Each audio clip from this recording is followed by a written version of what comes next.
DPRD Bandar Lampung secara resmi mengumumkan 4 pimpinan definitif terdiri dari ketua dan 3 wakilnya. Adapun pengumuman pimpinan definitif itu dibacakan langsung oleh Sekretaris DPRD Bandar Lampung Tri Paryono di sidang paripurna yang diadakan di DPRD setempat hari ini Selasa 8 Oktober 2024. Pimpinan definitif DPRD Bandar Lampung diisi oleh 4 parpol pemenang pada pemilu 2024 lalu, yakni Gerindra, PKS, Nasdem, dan PDI Perjuangan. Untuk diketahui, Ketua DPRD diisi oleh Bernas Yuniarta yang telah ditunjuk oleh DPP Gerindra untuk menjadi pimpinan DPRD di kota setempat. Kemudian, untuk Wakil Ketua 1, jabatan itu diisi oleh Sidik Effendi dari PKS.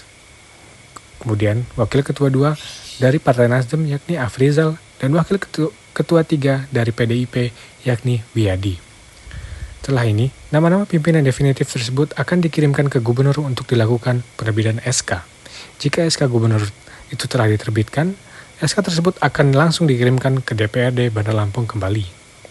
Setelah itu, pihaknya akan melaksanakan paripurna pengambilan sumpah sebagai pimpinan definitif DPRD Bandar Lampung. Untuk diketahui, pelantikan dan pengambilan sumpah jabatan pimpinan definitif DPRD Bandar Lampung bakal digelar bulan ini.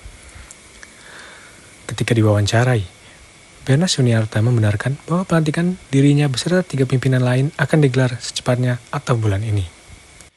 Menurutnya, semua anggota DPRD Bandar Lampung periode 2024-2029 telah menyetujui adanya pimpinan definitif yang telah diusulkan sebelumnya oleh masing-masing partai pemenang. Ya, alhamdulillah tadi jam 10 sudah diparipurnakan sementara untuk usulan ketua DPRD yang akan didefinitifkan, salah satunya saya, Bernas Yuniarta dari Partai Gerindra, dan kedua dari Partai PKS, Bapak Sidik, dan ketiga Bapak Rizal dari Nasdem, dan keempat Bapak Wiyadi dari Partai PDI Perjuangan. Semua teman-teman di Dewan setuju. Dan nanti dilanjutkan dengan persidangan, nanti dibuatkan surat untuk ke gubernur, ke Bakhukum untuk ditandatangani, dan insya Allah akan nanti pelantikannya mungkin paling lama 1 minggu lah.